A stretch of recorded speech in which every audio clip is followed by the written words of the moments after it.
Welcome back to Money and Music. After nearly 16 years away, Clipse is finally back. And they didn't just return, they came for the game. Their new album, Let God Sort 'Em Out, slammed into the charts with first-week sales that blew past expectations.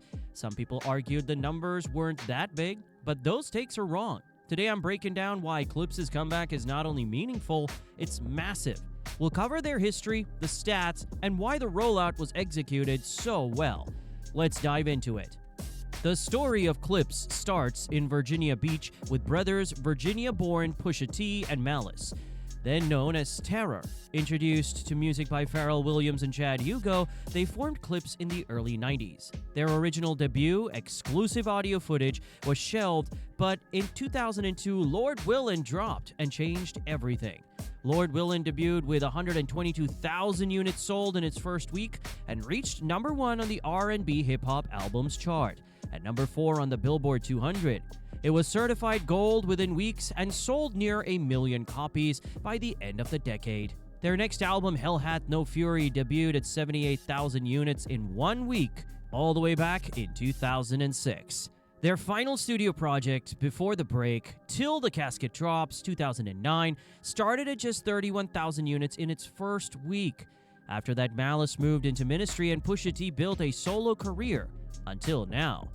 When Let God Sort 'Em Out had dropped in July 2025, projections originally clocked in at around 90,000 album equivalent units in week 1, with about 40,000 pure sales. Strong numbers for an indie-leaning release. But as tracking refined, the official tally came in hotter.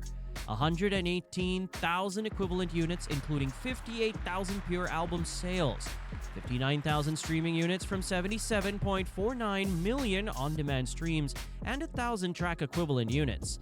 The total matches the debut level of Lord Willin back in 2002, their second time debuting at number 4 on the Billboard 200, but in a completely different industry landscape.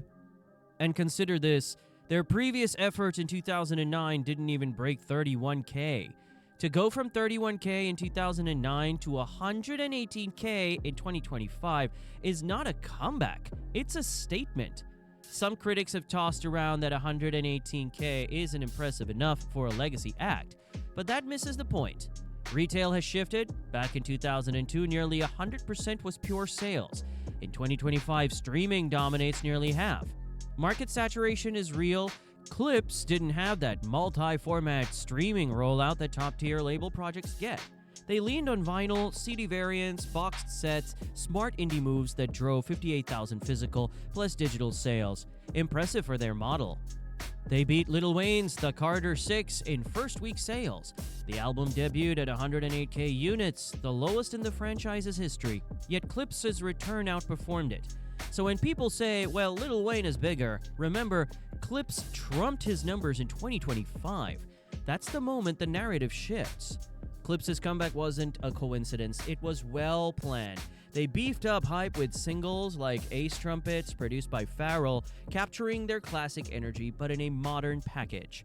They performed Ace Trumpets at the ESPY Awards in front of sports and culture audiences, a high-visibility moment echoing their legacy and their relevance. The album leveraged physical variants, vinyl, cassettes, box sets, which drove nearly half of pure sales, a rarity in today's digital-first era. Fans and critics alike praised the lyrics and sound, not nostalgia, but evolution. Washington Post called it a return that blends signature street narratives with maturity. That level of execution, digital strategy, physical product, press, and live appearances proved that Clipse wasn't just returning, they've reclaimed control.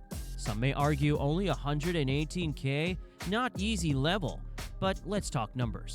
Lord Willin did 122K in 2002. That was 100% physical, and Clipse was embedded in radio. Now they did 118K with half streaming. Hell Hath No Fury sold 78K fewer in the first few weeks. Till the Casket Drops debuted with 31K, the lowest moment of their career. They did in 2025 what they should have done in 2002, and they did it their way, independent, intentional, legacy respecting. The takeaway is straightforward. Clipse's Let God Sort Him Out dropped like a statement, not a nostalgic footprint. 118,000 equivalent units, second most in the history. They outsold newer superstars and exceeded expectations. They're still relevant, still respected, and clearly still have financial weight behind them.